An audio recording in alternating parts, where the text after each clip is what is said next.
Bonjour à tous. Après le métro, le tramway ou le vélo, le bus électrique pourrait devenir un nouvel incontournable du transport en ville.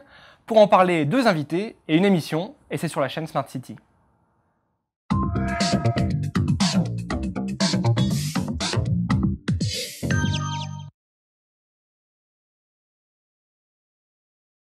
Bienvenue à tous pour cette nouvelle émission avec moi en plateau Benjamin Reynaud. Bonjour. Bonjour. Vous êtes responsable grand compte opérateur de transport chez ABB. C'est ça. En face de vous, Jacques Etriard, bonjour. Bonjour. Vous êtes directeur technique chez Transamo. Transamo, c'est une entreprise qui accompagne les collectivités sur leurs projets de réseau de transport, on peut le dire comme ça? Tout à fait. Bon, je vais peut-être commencer par vous, monsieur Etriard. Alors, vous êtes donc spécialiste de ces sujets, vous les connaissez bien. Est-ce que vous avez ressenti depuis quelques mois ou années une certaine appétence des territoires pour ces bus électriques? Alors, l'origine du renouveau du transport en commun, c'est d'abord le tramway depuis une vingtaine d'années, date d'origine de ma société. On voit effectivement que les grandes villes se sont équipées et qu'aujourd'hui, des villes moyennes n'ont pas forcément besoin d'avoir des infrastructures aussi lourdes que du tramway. Et le bus électrique, si on le prend par le biais du système, est potentiellement une réponse adaptée à des villes de taille moyenne. Alors, quels sont ses atouts à ce bus électrique? D'abord l'électricité, donc l'absence de pollution. Deuxièmement, aujourd'hui, la technologie fait qu'on est capable de stocker de l'énergie, chose qui était plus difficile à faire. Et de ce fait, on peut minimiser les infrastructures qui sont parfois disgracieuses dans les villes. Benjamin Reynaud, je vous vois acquiescer. Les atouts du bus électrique, c'est cela? Tout à fait. Je dirais, si on prend une perspective un peu plus large, le bus électrique, il faut le voir aussi comme une solution à un problème.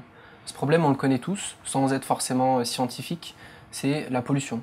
En agglomération, on voit que c'est de plus en plus compliqué, qu'il y a des phénomènes de pic de pollution. Et le bus, je dirais, est un des derniers modes de transport en commun qui est thermique, donc émetteur de polluants. Il faut savoir que l'Organisme mondial de la santé, l'OMS, a classé le diesel dans le groupe 1 des substances cancérigènes. Dans le groupe 1, vous avez des choses comme l'amiante. Donc c'est pour vous donner un peu la perspective de la dangerosité du diesel. Donc une réponse environnementale et finalement assez économique par rapport à d'autres solutions. Un point sur le marché aujourd'hui, est-ce que ce marché est mature peut-être, monsieur Etriard, ou est-ce qu'il va le devenir? Alors, je pense qu'il va le devenir, il n'y est pas encore aujourd'hui. Les technologies, dont ABB en propose une, les technologies sont très variées. Il y a énormément de constructeurs et d'industriels qui se penchent sur le problème. Il y a beaucoup de technologies différentes, pas forcément compatibles entre elles, et qui ont des degrés de maturité différents. Donc il n'y a pas de portrait robot du bus électrique? Pas encore. D'accord. Voilà. Mais c'est quand même plutôt dans les villes moyennes, c'est ce qu'on disait. Mais oui, alors pour autant que les projets qui sont menés par ABB aujourd'hui à Genève sont des projets qui tendent vers la maturité, puisque je crois qu'il y a un projet d'une ligne complète. Exactement. On va en parler dans le détail. Et il y a des projets parisiens aussi, je crois. Il y a aussi des projets parisiens. Donc voilà, c'est en priorité pour les villes moyennes, mais ça peut aussi fonctionner dans les grandes villes. Parlons de ce projet de Genève, Benjamin, donc un projet de bus électrique à Genève. Racontez-nous un petit peu cette expérience en quelques mots, le parcours de ce projet. Bien sûr. Alors ce projet il s'appelle TOSA, et c'est un nom qu'on va retrouver assez fréquemment pour parler de ce projet. TOSA, en fait, ce terme il vient tout simplement des partenaires qui sont réunis autour de ce projet.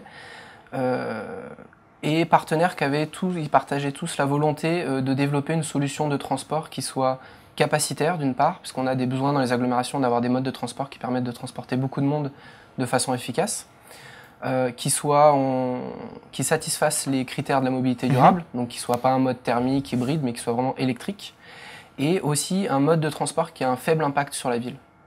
Un faible impact, c'est-à-dire des travaux qui soient réduits pour sa mise en place, et aussi un impact visuel, un impact sur la pollution sonore, etc., qui soit réduit pour permettre de le développer plus facilement et que ce soit mieux accepté par les citoyens dans les villes.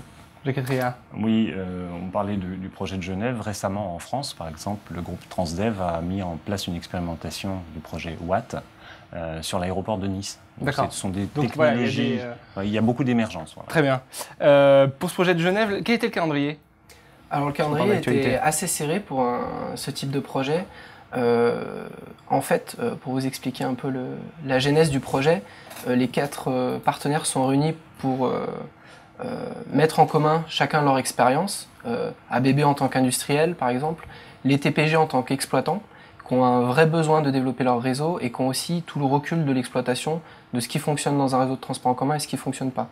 Donc en se mettant tous autour de la table, en collaborant, ça nous a permis de développer en 18 mois la solution. Donc ce qui est plutôt un record, je dirais, quand on se projette un peu dans le monde industriel.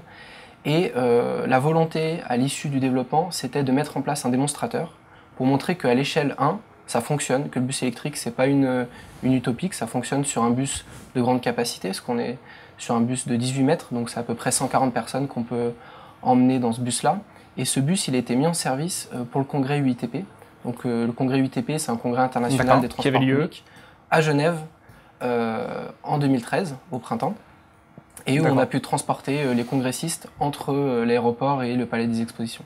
Alors on va parler de technologie. Un mot d'ailleurs sur la technologie que vous avez retenue à Genève. Je sais que le sujet crucial, c'est aussi celui de la recharge. Par quel mode de recharge? Alors quels ont été les choix à Genève? Alors les choix, ils ont été, je dirais, faits en ayant deux choses en tête. Quand on développe une technologie, il faut qu'elle soit, pour les transports en commun, il faut qu'elle soit viable techniquement, qu'on s'assure que le mode de transport soit fiable, mais aussi qu'elle soit viable économiquement. Parce qu'on connaît tous les problématiques des agglomérations à pouvoir investir. On disait en introduction. Exactement. Donc c'est vraiment ces deux critères qui ont été à l'origine de tous les choix techniques qui ont été faits. Le principal choix qui est important quand on parle de bus électrique, c'est la batterie. Parce que cette batterie, elle a un coût. Et elle a beaucoup d'impact sur l'exploitation après. C'est-à-dire que si vous mettez une batterie qui est trop importante, vous ne pouvez plus mettre de passagers. Nous, notre objectif, c'est de transporter des passagers, pas des batteries. Donc pour garder une batterie qui soit de taille réduite, mais quand même arriver à tenir des parcours, des fréquences liées à des bus à haut niveau de service, par exemple, on va travailler sur le scénario de recharge de cette batterie. C'est-à-dire qu'on va utiliser les temps masqués de l'exploitation, c'est-à-dire les temps où les passagers descendent et montent dans le bus, et les temps au terminus, ce qui sont des temps un petit peu plus longs en général. Et donc pendant ces temps-là, on va remettre de l'énergie dans la batterie. Alors comment vous allez le faire? On a un système qu'on a développé qui permet en fait de se connecter à l'infrastructure de façon complètement automatique et dans un temps très rapide. Pourquoi un temps très rapide? Parce qu'un arrêt passager, c'est de l'ordre de 15 secondes. Donc vous comprenez bien que plus on se connecte rapidement, vous pouvez pas arrêter le bus une minute. Plus on a de temps pour transférer l'énergie. Et donc moins on a besoin de le faire souvent. Alors, comment vous le faites très concrètement? C'est en fait sur le toit du bus, on a ce qu'on appelle un bras robotisé qui détecte qu'il arrive un arrêt de bus, donc il se prépositionne et dès que le chauffeur ouvre les portes du bus, ça veut dire que votre bus est immobilisé, on vient faire la connexion et on a un dispositif qui permet de s'assurer qu'on est dans des conditions de sécurité pour éviter des risques pour les personnes ou pour les biens. Et ça prend combien de temps? Une dizaine de secondes? Non, 1 seconde la connexion. D'accord. Et donc du coup on a tout le temps de la montée et de la descente des passagers pour transférer l'énergie. Jacques Rétriard, peut-être un mot sur cette technologie et puis d'autres technologies qu'on peut voir aujourd'hui sur le marché? Les technologies sont toutes un petit peu similaires. C'est comment transférer le maximum d'énergie en un minimum de temps. Après, on peut avoir des bras robotisés de différentes catégories, de différentes formes. Et on peut avoir aussi ce qu'on appelle le transfert par induction magnétique, qui est développé par un autre constructeur, qui aura des impacts sur l'installation des infrastructures un petit peu différentes. Malheureusement, le temps est assez compté sur cette émission.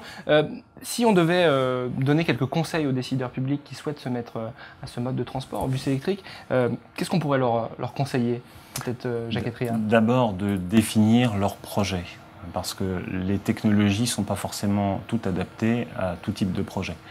Est-ce que l'on veut desservir un hypercentre avec des bus de petite capacité, ou est-ce que l'on veut faire une ligne à très haut débit sur une grande longueur? À ce moment-là, l'impact sur le système électrique, et non pas seulement sur le véhicule, sera très différent. Voilà, donc bien cerner les besoins. C'est définir le projet avant de se lancer dans des consultations et dans des études détaillées, techniques. Benjamin Reynaud, est-ce que vous souscrivez? Qu'est-ce que vous leur dites à vos maires, à vos élus qui viennent vous voir ou qui viennent à Genève peut-être d'ailleurs? Tout à fait, parce que vu qu'on a un démonstrateur, c'est l'occasion d'accueillir des délégations très fréquemment. C'est à peu près une visite chaque semaine de gens qui viennent de France, mais aussi d'un peu partout dans le monde, et qui sont vraiment intéressés de voir à la fois le bus rouler, mais aussi d'avoir le retour, parce que maintenant le bus roule depuis 18 mois, le retour d'expérience de l'exploitant des TPG, qui de plus, comme on l'a évoqué tout à l'heure, s'est engagé dans le déploiement sur une ligne complète de son réseau. On en parlera. Et donc vous leur conseillez aussi de s'intéresser aux besoins, aux services? Ce qu'il faut voir, c'est que quand on parle de technologie type TOSA, on est sur des bus de grande capacité. Donc on va plutôt se focaliser sur des axes forts, on va dire, où il y a un besoin de transport qui est quand même assez important. Donc ça peut être soit une ville de taille moyenne, comme on disait tout à l'heure, soit des villes qui ont déjà un réseau structuré avec du tramway ou du métro et qui ont besoin, on va dire, d'un maillage un peu plus fin. Et ça permet d'avoir une solution qui soit un coût moindre qu'un tramway, mais qui apporte une valeur, un service aux voyageurs qui est assez intéressant. Et sans bouleverser un service existant Non, parce qu'en fait, une fois de plus, je rappelle que d'avoir travaillé en partenariat avec un opérateur, ça nous a permis de vraiment se mettre dans les contraintes de l'exploitation. Et aujourd'hui, un bus TOSA, il a les mêmes conditions d'exploitation, les mêmes temps aux arrêts, les mêmes fréquences qu'un bus thermique diesel classique. Très bien, Jacques Triard, je vous vois valider. Oui, quand je dis qu'il faut donner du conseil aux agglomérations et définir leurs projets, c'est effectivement pas forcément bouleverser le réseau existant, mais faire en sorte que la technologie soit transparente par rapport au service qui est déjà en place. On peut éventuellement améliorer ce service, mais la démarche qui est intéressante, c'est effectivement de réussir à passer du thermique à...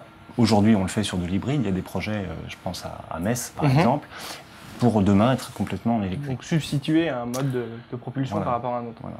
D'alimentation, pour être exact.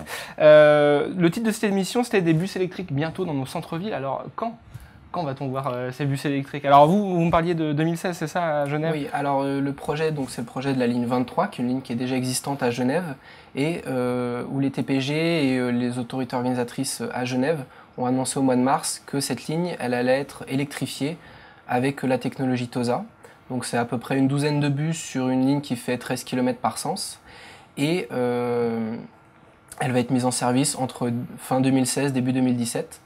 Donc c'est dans une perspective assez proche. Assez proche. En France ou en Europe, ça, on va être sur ces calendriers-là? Oui, je pense qu'on va être sur ces calendriers-là. Il y a des démonstrateurs qui sont, comme je disais, à Nice, qui sont déjà en place, à relativement petite échelle. On va trouver il y a des choses qui sont en train d'émerger dans la ville de Nantes, dans des villes de Normandie.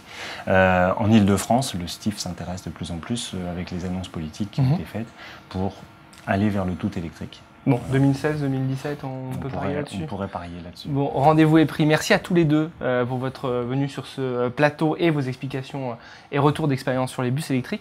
Merci à vous de nous avoir suivis. Je vous rappelle que la chaîne Smart City se prolonge avec d'autres émissions à découvrir sur YouTube, sur Cleantech République et sur la Tribune.